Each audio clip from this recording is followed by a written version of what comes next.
Tripura issue থেকে শুরু করে সমস্ত ইস্যুতে বিজেপিকে কার্যত কড়া সমালোচনা করলেন মুখ্যমন্ত্রী মমতা বন্দ্যোপাধ্যায় এবং সেই জায়গায় দাঁড়িয়ে মুখ্যমন্ত্রী অমিত শাহকে সমালোচনা করলেন এবং যে আবহে ত্রিপুরাতে যেভাবে বাধা দেয়া হয়েছে তার দলীয় প্রতিনিধিদের তার সমালোচনা যেমন করলেন, ঠিক তেমনিভাবে উত্তরবঙ্গে বিজেপি যে ইস্যুতে সুর চড়াচ্ছে খগেন মুর্মু এবং শঙ্কর ঘোষের উপরে আক্রমণ, তাই নিয়েও মুখ্যমন্ত্রী মমতা বন্দ্যোপাধ্যায় সুর চড়িয়েছেন। তিনি বলেছেন যে ত্রাণ দেওয়া আগে কর্তব্য ছিল, তা না করে বিশাল কনভয় নিয়ে সাধারণ মানুষের ক্ষোভের শিকার হয়েছেন সাংসদ এবং বিধায়ক, তারপরও তিনি দেখতে গিয়েছেন। একই সঙ্গে তিনি ভোটের ইস্যু তুলে এনেছেন, এসআইআর প্রসঙ্গ তুলে এনেছেন যেভাবে, এবং রাজ্যের বঞ্চনার কথা তুলে এনেছেন।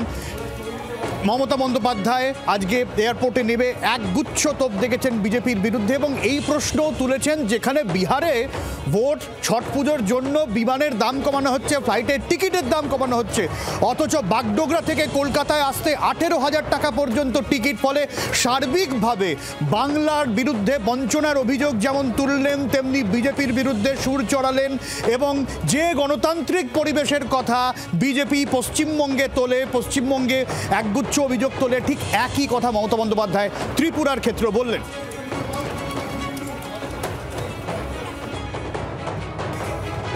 প্রবীর চক্রবর্তী রয়েছেন আমাদের সঙ্গে টেলিফোনে। ঠিক কি বক্তব্য মমতা বন্দ্যোপাধ্যায়ের, কি বোঝাতে চাইলেন মুখ্যমন্ত্রী, প্রবীরের কাছ থেকে শুরুতে বুঝে নি। দেখো, উত্তরবঙ্গে প্রাকৃতিক বিপর্যয়ের কাজ তদারকি করে একদম সামনে থেকে দাঁড়িয়ে যাতে কোথাও কোনো সমস্যা না হয় সমস্ত কাজ তদারকি করে কলকাতায় ফিরে ত্রিপুরা নিয়ে ক্ষোভ প্রকাশ করলেন মুখ্যমন্ত্রী মমতা বন্দ্যোপাধ্যায়। যে তৃণমূলের যে ডেলিগেশন ত্রিপুরায় গেছে তাদেরকে প্রায় 2.5 ঘন্টা বিমানবন্দরের সামনে বসিয়ে রাখা হয়েছে, তাদেরকে গাড়ি দেওয়া হয়নি, তাদেরকে প্রিপেড ট্যাক্সি পর্যন্ত দেওয়া হয়নি যে তারা মুভ করবেন।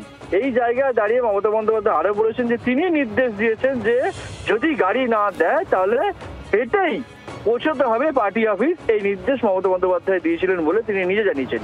পাশাপাশি দাঁড়িয়ে মমতা বন্দ্যোপাধ্যায়ের অভিযোগ যে প্রধানমন্ত্রী থেকে শুরু করে বিজেপি গণতন্ত্রের কথা বলে, অথচ তাদের নিজের রাজ্যে গণতন্ত্রের কি পরিবেশ, গণতন্ত্রের কি চেহারা সেটা আগে তাকানো উচিত।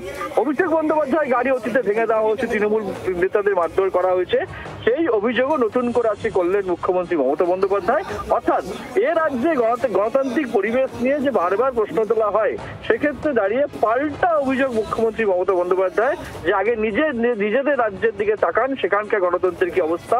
মাত্র 5 থেকে 6 জন প্রতিনিধি গেছে, একটি পার্টি অফিস যাবে, তাদেরকে সেখানে যেতে দেওয়া হচ্ছে না। একটু সঙ্গে থাকো, আমি মুখ্যমন্ত্রী মমতা বন্দ্যোপাধ্যায়ের বক্তব্যটা শোনাই, ঠিক কি বলে কড়া আক্রমণ করেন মুখ্যমন্ত্রী।